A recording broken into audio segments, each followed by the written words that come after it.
各位好，今日我要講嘅係一位明朝歷史上戰功顯赫但又低調內斂嘅傳奇人物太監劉永成。因為電視劇、劉瑾、魏忠賢等嘅問題，導致世人印象中明朝嘅太監大多係專權誤國嘅。但劉永成與一般人眼中嘅太監有好大差別。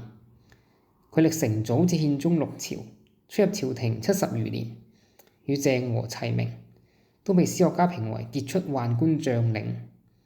我今日用幾分鐘嘅時間同大家分享一下佢嘅生平事蹟。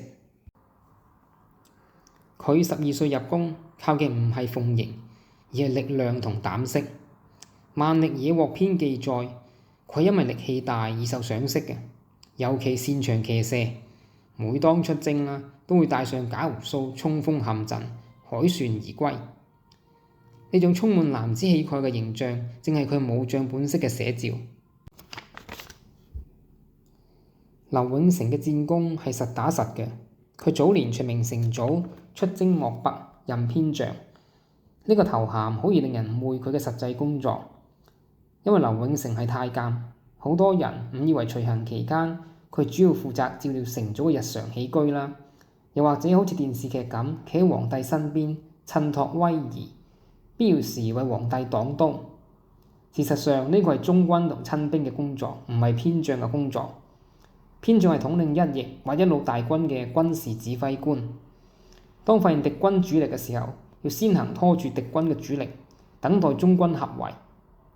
宣宗嘅時候，佢就平定咗漢王朱高煦之亂。正統年間，佢率軍征討屹良哈三衛。史載鏖戰數十合，擊走之。所以嘅鏖戰係喺兵力相當嘅情況之下所進行嘅慘烈肉搏混戰。佢亦曾監鎮甘肅，出使青藏，鞏固咗明朝嘅西部邊疆。真正奠定佢歷史地位嘅事係景泰年間嘅經營改革。佢同于謙等人共同節制團營。當時明朝啱啱經歷完土木堡之變，經營元氣大傷，精銳盡失，組織廢弛。喺佢同于謙等人嘅努力下，從五軍、三千、神機三大營中選拔精銳15萬人，創立10團營新制，對京軍嘅組織改革作出重大貢獻。然而最難能可貴嘅係喺權力頂峰嘅時候，佢仍能保持清醒。成化年間喺侄仔封伯爵家族顯赫之際，佢以刑滿為據為理由，歸還朝廷賞賜，告老還鄉，閉門謝客，以82歲高齡善終。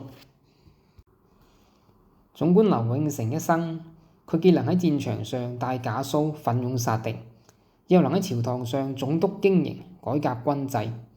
更難得嘅係功成身退，保存晚節。喺明代太監史上，好似佢咁可以掌握兵權數十年而無大過，大概只有鄭和能與之相比。劉永成嘅故事話俾我哋知，即使最容易被貼上標籤嘅環境入面，一個人依然可以靠忠謹、才能與智慧寫下令人敬佩嘅歷史。多謝。